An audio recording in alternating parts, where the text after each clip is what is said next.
Soybean কাবাব বানানোর জন্য সোয়াবিনকে 10 minute ফুটিয়ে নিতে হবে হাফ চামচ লবণ দিয়ে। তারপর ঠান্ডা করে সেটাকে ভালো মতো চিপে জল ঝরিয়ে একটা মিক্সি গ্রাইন্ডারে পুরো সোয়াবিনটাকে মিক্সি করে নিতে হবে। তারপর একটা বোলের মধ্যে পুরো সোয়াবিনটাকে ভালোভাবে নিয়ে নিতে হবে। এবার আর একটা মিক্সিতে একটা গোটা পেঁয়াজ, কয়েকটা কাঁচা লঙ্কা গ্রেট করে নিতে হবে। এই গ্রেট 1 থেকে 2 চামচ নিলেই হবে। আমি 1 চামচ বড় চামচে নিয়েছি। তার মধ্যে একটু রসুন নিয়েছি গ্রেট করে 1 চামচ, একটু হলুদ গুঁড়ো হাফ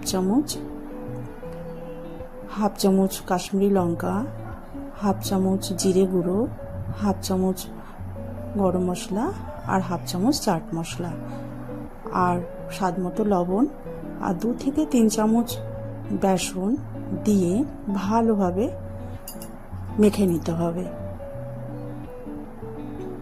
তারপর সেটাকে কাবাব শেপে সুন্দর করে একে একে প্লেটের মধ্যে রাখতে হবে। তারপর মাস্টার্ড অয়েল তেল কড়াই গরম করে সেটাকে ছাঁকা তেলে একে একে দিয়ে ভেজে তুলতে হবে।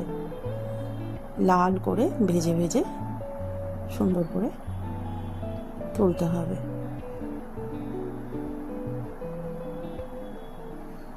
তারপর ভাজা হয়ে গেলে একটা প্লেটের মধ্যে সুন্দরভাবে রেখে